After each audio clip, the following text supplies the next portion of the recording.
Hello, good morning all of the students. मैं Manoj Poonia unique senior secondary school के online classes platform पर आपका most welcome. Last video में हमने रेनबो बुक के चैप्टर नंबर 9 का पार्ट फर्स्ट पढ़ा था, जिसमें हम लाइन टू लाइन एक्सप्लेन किया था कि किस प्रकार राइटर है उसको एक बूढ़ा भारतीय है, वो घायल अवस्था में सड़क के किनारे मिला था और वो उसकी हेल्प करना चाहता था। बट उस ओल्ड एल्डरली इंडियन ने उसको सरप्राइज दिया राइटर को। अचानक वो खड़ा हो गया, इंजर्ड पोजीशन में था, बिल्कुल सिंपली खड़ा हो गया।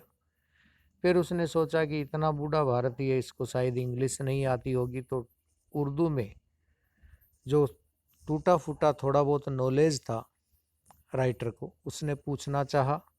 बट उस ओल्ड इंडियन ने परफेक्ट इंग्लिश में आंसर दिया। तो नेक्स्ट देखिए आगे क्या क्या सरप्राइज देता है वो वर्ध भारतीय। He then went on to tell me, उसने फिर मुझे तब बताना शुरू कर दिया। Went on to tell me का मतलब बताना शुरू कर दिया कि हिज एसिलेंट्स, एसिलेंट्स मीन्स लिख लेना आक्रमणकारी, हमलावर भी कह सकते हो, अटैकर कह सकते हो इंग्लिश में। तो उस पे जो हमला करने वाले थे had been two Anglo Indian youths, वो दो आंग्लो इंडियन यूथ्स थे। यूथ्स मानी युवा, और आंग्लो इंडियन उन व्यक्तियों के लिए यूज की जाता है जिनके फादर या मदर में से कोई एक फॉरेनर होता है, यानी इंडिया का नहीं होता, चाहे उनकी मदर हो चाहे फादर हो, दोनों में से एक विदेशी होता है और एक भारतीय होता है। तो उन व्यक्तियों को कहते हैं आंग्लो इंडियन यूथ्स थे वो। But he had not suffered too greatly, suffered मानी पीड़ा भोगना, कष्ट भोगना, ग्रेटली मानी बहुत ज़्यादा। नोट टू का यूज हुआ तो राइटर कह रहा है, राइटर को वो बूढ़ा भारतीय कह रहा है कि लेकिन मैंने उनके हाथों से, देयर हैंड्स का मतलब उनके हाथों से ज़्यादा पिटाई नहीं खाई, ज़्यादा इंजर्ड नहीं हुआ या सफर्ड नहीं हुआ मैं। Because he had to known, क्योंकि वह जानता था, ही वर्ड आया है ओल्ड इंडियन के लिए। उसने कहा कि वह जानता था that I would be coming along shortly, कि मैं शीघ्र ही इस रास्ते पर उसके पास आने वाला हूँ। तो आप इमेजिन करिए बूढ़ा भारतीय क्या बोल रहा है। हर किसी को सुनकर आश्चर्य हो सकता है इस बात से। उसने कहा कि मेरे ऊपर हमला करने वाले टू आंग्लो इंडियन यूथ्स थे, लेकिन उनके हाथों ज़्यादा वो पिटाई नहीं खाई, क्योंकि वो जानता था कि शीघ्र ही मैं इस रास्ते आने वाला हूँ।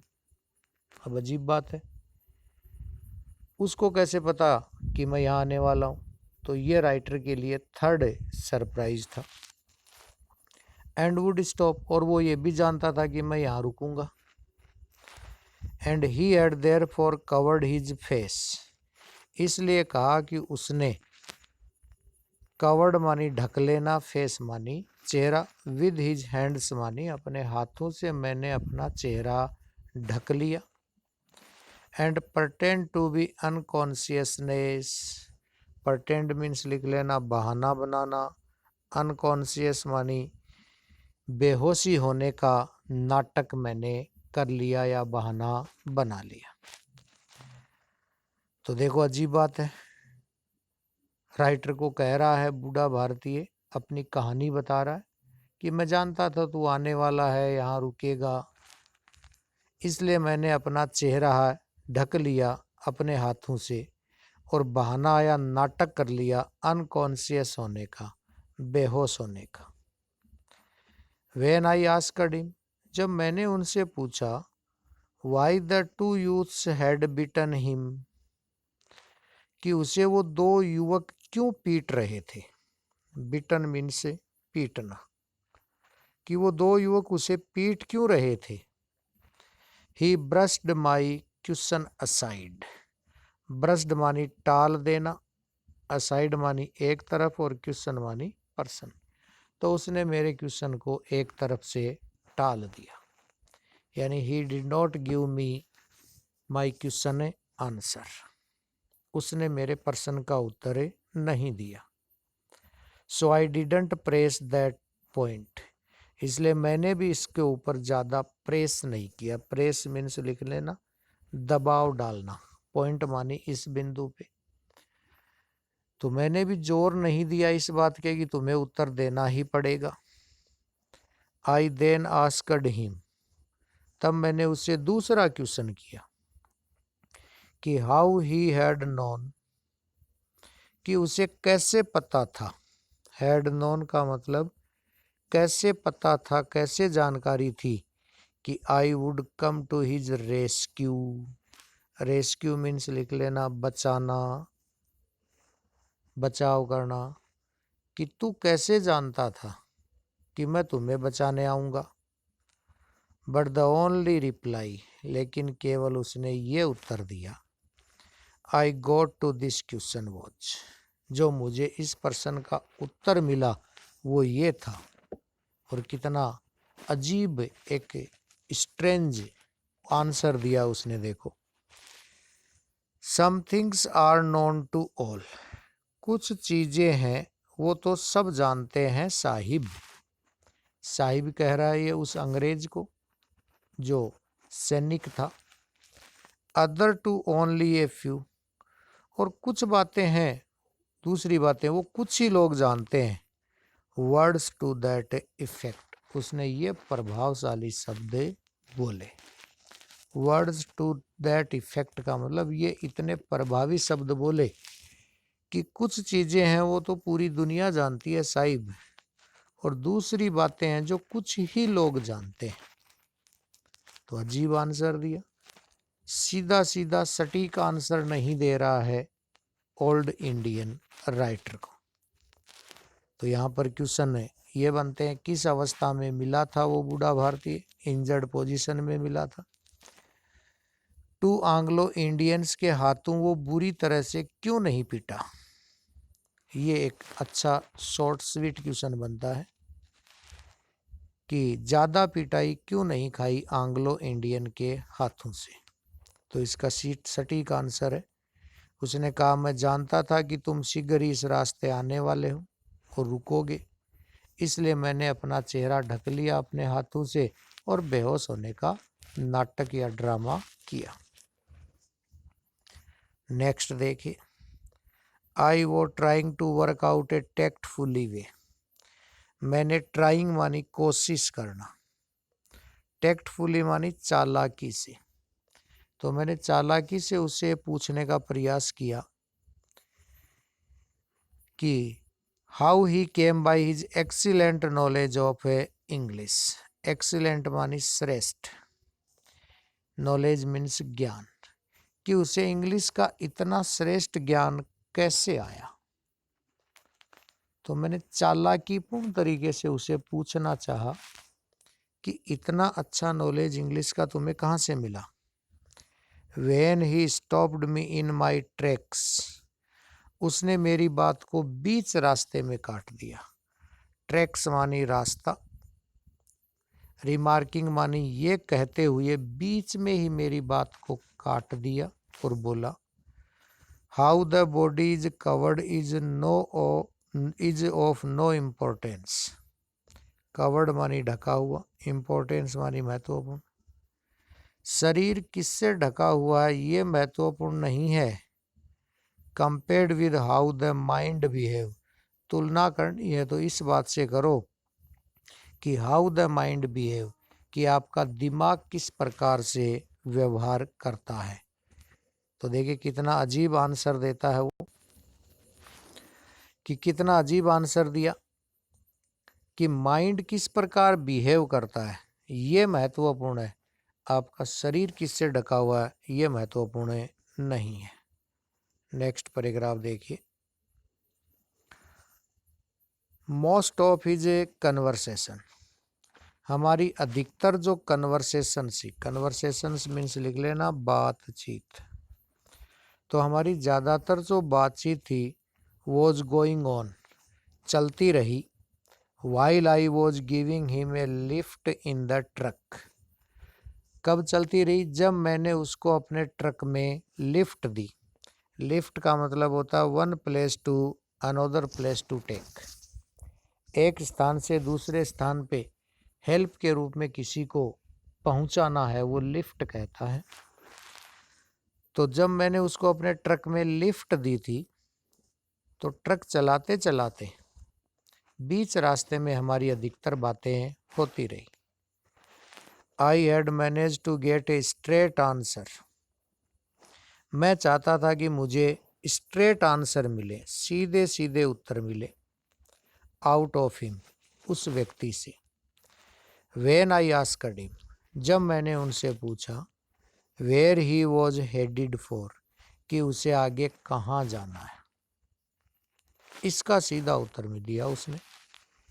And his turned out to be Ferozguda, और उसने उत्तर दिया कि turned out to be Ferozguda, कि अपनी गाड़ी को फिरोजगुड़ा की तरफ मोड़ लो। तो देखिए इस क्वेश्चन का आंसर तो उसने सटीक दिया।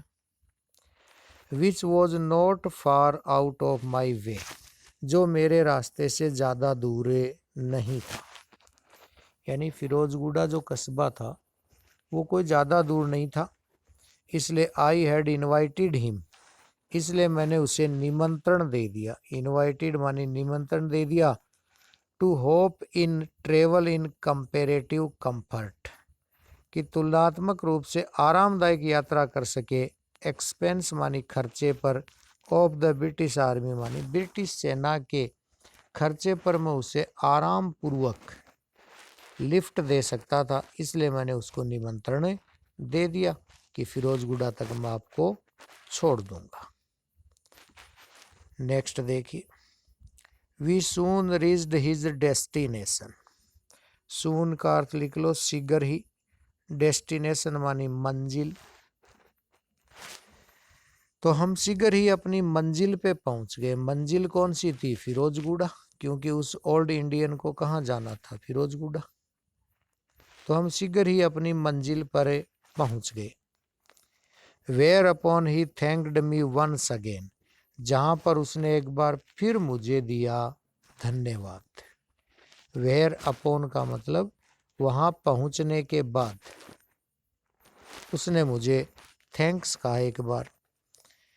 And he would return my handkerchief, और उसने कहा कि वो उसकी हैंडकरचीफ लौटा देगा। रिटर्न मीन्स लौटा देना, हैंडकरचीफ मानी रुमाल। After it had been cleaned, इसको साफ करने के बाद। धन्यवाद दिया और जाते जाते कहा कि मैं आपको इसको साफ करके जल्दी ही लौटा दूंगा। कब? नेक्स्ट टाइम वी मेट, अगली बार हम जब मिलेंगे। I was about to ask him, मैं उससे लगभग ये पूछने ही वाला था कि how he propose to arrange our next meeting. Proposed मानी जो प्रस्ताव होगा आगे की मीटिंग का, अरेंज मानी प्रबंध, कि हमारी नेक्स्ट मीटिंग का जो प्रस्ताव है उसका प्रबंध कैसे होगा और कहाँ होगा। When he didn't even know, जबकि वो तो ये भी नहीं जानता है who I was, कि मैं हूँ कौन, और which part of the huge supper camp, और इस इतने बड़े सपर कैंप में मैं कहाँ रहता हूँ। विच पार्ट का मतलब कौन से हिस्से में आर्मी का इतना बड़ा सपर कैंप है, तो कहाँ पर यानी मैं रहता हूँ, कौन से हिस्से में रहता हूँ, और मेरा नाम भी नहीं जानता हूँ। But before I could begin, लेकिन इससे पहले कि मैं उससे कुछ पूछना शुरू करता, ही हैड फेडिड, फेडिड का लिख लेना गायब हो जाना, इनटू द नाइट का मतलब इस रात के अंधेरे में वो हो गया गायब। तो ओल्ड इंडियन तो सरप्राइज पर सरप्राइज दे रहा है कि हम अगली बार मिलेंगे तो हम आपकी रुमाल को साफ करके लौटा देंगे। जबकि वो जानता ही नहीं है कि मेरा नाम क्या है, मैं सैपर कैंप के कौन से हिस्से में रहता हूँ। तो ऐसे क्वेश्चन बनते हैं। नेक्स्ट देखिए पैराग्राफ।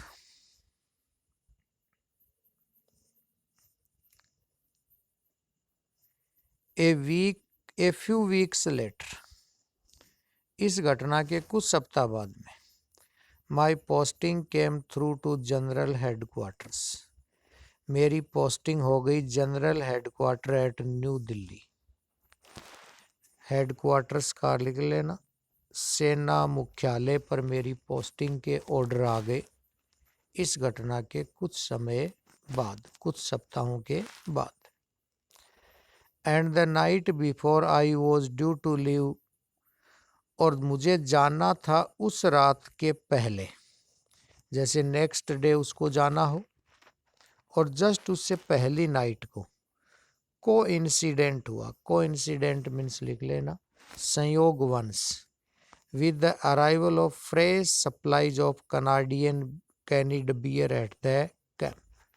अराइवल मानी पहुंची थी, फ्रेश सप्लाई का मतलब बिल्कुल ताज़ा आपूर्ति, Canadian canned beer at the camp यानी शराब का नाम है। तो कनाडियन बियर है, उसकी ताज़ा खेप, ताज़ा सप्लाई है, वो पहुंची थी उस रात को, जिसे अगले दिन मुझे पोस्टिंग पर जाना था। ये एक संयोगवंश था। एक संयोग और था जो इस चैप्टर की घटना का महत्वपूर्ण बिंदु है।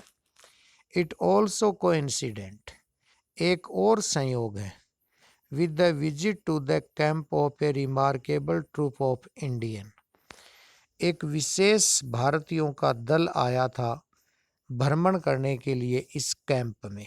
मीनिंग लिख लेना, रिमार्केबल ट्रूप्स मीन्स एक उल्लेखनीय विशेष दल जो इंडियंस व्यक्तियों का था, उसी रात को ये भी आया था। तो टू कोइंसिडेंट हो गए, फ्रेश कनाडियन बियर आई थी और एक विशेष भारतीय दल आया था कैंप में विजिट करने के लिए। Lead by gentleman known as professor Roy, lead means लिख लेना नेतृत्व करना। इसका एक सज्जन व्यक्ति नेतृत्व कर रहा था जिसको जाना जाता था प्रोफेसर रॉय के नाम से। नॉन मीन्स जाना जाता है और प्रोफेसर रॉय उस व्यक्ति का नाम है जो इस रिमार्केबल ट्रूप ऑफ इंडियन का लीडर है। Who were said to perform amazing feats of strength, जिसके बारे में कहा जाता है, हु रेफर हुआ है प्रोफेसर रॉय के लिए। सेड का मतलब कहा जाता है उसके बारे में, परफॉर्म मानी करके दिखाता है, मीन्स लिख लेना परफॉर्म मीन्स करके दिखाता है, अमेजिंग मानी आश्चर्यजनक और स्ट्रेंथ मानी ताकत की और फिस्ट मानी करतब। तो ताकत के कारनामे या करतब करके दिखाता है, ये कहा जाता है उस प्रोफेसर रॉय के बारे में। Entertainment eight the camp was practically non existent, मनोरंजन उन दिनों में कैंप में बिल्कुल भी प्रचलित नहीं था। नॉन एग्जिस्टेंट का मतलब प्रचलन नहीं था। 1947 के प्रारंभ में आर्मी के जो कैंप होते थे उनमें मनोरंजन पर प्रतिबंध था उन दिनों में। एट द टाइम, उस समय, therefore this show which had been laid on, इसलिए हमारे लिए ये शो, ये कार्यक्रम, laid on the welfare officer, laid मानी आयोजित करवाया था वेलफेयर ऑफिसर के द्वारा, वो something not to be missed, इसलिए कोई भी उसको छोड़ना नहीं चाहता था। इजी लैंग्वेज में कहिए, उस समय आर्मी कैंप में मनोरंजन पर प्रतिबंध था और इसलिए इस मनोरंजन को, इस शो को देखने के लिए सारे लोग तैयार थे, कोई भी चूक नहीं करना चाहते थे। So after having celebrate well, इसलिए हमने अच्छी तरह से पहले तो जश्न मनाया शराब पीकर। But not all that wisely, लेकिन उसके बाद हमने कोई बुद्धिमानी का परिचय नहीं दिया। We went along to watch it. हम मजाक उड़ाने के लिए यानी बुद्धिमानी तरीके से उसको देखने के लिए नहीं गए, हम सब उसको देखने गए लेकिन वाइजली तरीके से नहीं देखने गए। इन एक्चुअल फैक्ट, वास्तविक बात तो ये थी, we went along with the intention of taking the mickey. हम तो इसलिए साथ मिलके गए थे, हमारा स्पष्ट इरादा था टेकिंग मिकी, कि हम उड़ाना चाहते थे उनका मजाक। किनका मजाक? जो रिमार्केबल ट्रूप्स ऑफ इंडियंस आया था उसका हम मजाक उड़ाना चाहते थे। बट आफ्टर ए वाइल, लेकिन थोड़ी देर उस कार्यक्रम को देखने के बाद, लाइक एवरीवन एल्स देयर, वहाँ पर जितने भी लोग थे सब लोग, वी स्टेड टू वंडर, हम सब रह गए आश्चर्यचकित। तो हम गए जरूर थे उसको देखने के लिए लेकिन वाइजली तरीके से नहीं, हम तो मजाक करने के लिए, मजे करने के लिए गए थे कि हम वहां जाकर भारतीय लोगों का मजाक उड़ाएंगे। तो it was truly an amazing performance. वहां जाकर हमने देखा तो सचमुच, ट्रूली मीन्स सचमुच, अमेजिंग परफॉर्मेंस थी यानी आश्चर्यजनक कारनामे थे। व्हेन वी अराइव्ड, जब हम वहाँ पहुँचे, द प्रोफेसर, जो उसका लीडर था ट्रूप का, who looked nothing like a strong man, जो किसी भी प्रकार से कोई ताकतवर व्यक्ति नजर नहीं आ रहा था, looked nothing like a strong man, had just called for 12 वॉलियंटर्स, उसने 12 वॉलियंटर्स बुलाए, फ्रॉम द ऑडियंस, मानी जो श्रोता थे उनमें से कहा कि कोई भी 12 खड़े होकर आ जाओ अपनी इच्छा से। वॉलियंटर मानी स्वेच्छा से, ऑडियंस मानी श्रोता। तो उसने कहा कोई भी श्रोताओं में से 12 पर्सन्स खड़े होकर आगे आ जाइए। हुज टास्क, जिनका कार्य था, किनका? उन 12 व्यक्तियों का कार्य ये था कि it was to bend, bend means मोड़ना, आयरन मानी लोहा, बार मानी छड़, अराउंड हिज निक का मतलब उसकी गर्दन के चारों ओर उन्हें मोड़नी थी लोहे की छड़, या लोहे की रोड कह सकते हो, लोहे का सरिया कह सकते हो। The iron bar provided from the camp store, ये लोहे की छड़ उपलब्ध करवाई गई थी, प्रोवाइडेड मीन्स उपलब्ध करवाई गई थी कैंप स्टोर से, यानी ये भी वो साथ में नहीं लाए थे कि कोई कह दे कि ये कोई जादू टोना है। तो जो आर्मी थी उसके कैंप से ही वो लोहे की छड़ है वो दी गई थी प्रोफेसर रॉय को। अबाउट 12 फीट लॉन्ग, जो लगभग 12 फीट लंबी थी। The professor held it horizontally with the middle of it, horizontally मानी बिल्कुल 90 डिग्री में, बिल्कुल सीधे मिडल में उस रोड के खड़े हो गए, मिडल मानी बीच में, यानी 6 फीट लेफ्ट में 6 फीट राइट में। It pressed against his throat, और उसे लगा लिया अपने गले के विपरीत दिशा में। थ्रोट मीन से गला, और प्रेस्ड मानी दबाना और अगेंस्ट मानी विरुद्ध। He then arranged the volunteer 6 on either side of him, इसके बाद उन्होंने जो वॉलियंटर थे उनको 6-6 दोनों तरफ खड़े किए, 6 वॉलियंटर राइट में और 6 वॉलियंटर लेफ्ट में खड़े किए। ऑन द प्रोफेसर सिग्नल, और जो ही प्रोफेसर ने सिग्नल दिया, सिग्नल मीन्स लिख लेना संकेत, इशारा किया, the volunteers began to push with all their might, तो जो स्वेच्छा से 12 वॉलियंटर खड़े होके आए थे उन्होंने अपनी पूरी ताकत से पीछे की तरफ धक्का दिया। पुश मानी धक्का देना, देयर माइट मानी अपनी ताकत से। And the iron bar was bent, और आयरन की बार थी, छड़ थी, वो बेंट हो गई, मुड़ गई, इनटू यू शेप, इंग्लिश में जो यू होता उस आकार में, अराउंड हिज नेक का मतलब प्रोफेसर की गर्दन के चारों ओर। तो यहाँ इम्पोर्टेंट एक शॉर्ट क्वेश्चन बना, what is the professor first feet, कि प्रोफेसर का पहला कारनामा क्या था। तो सटीक आंसर है 12 फीट लॉन्ग आयरन बार, 12 वॉलियंटर्स, और अपनी थ्रोट के विपरीत दिशा में उनको पुश करने के लिए कहा। तो यू शेप में जो आयरन बार मुड़कर उसकी गर्दन पे हो गई, वो प्रोफेसर का था फर्स्ट अमेजिंग एक्ट। इस चैप्टर का शेष पार्ट नेक्स्ट वीडियो में हम देखेंगे। Thank you for watching the video for all students. मिलते हैं इसी चैप्टर के पार्ट 3 में नेक्स्ट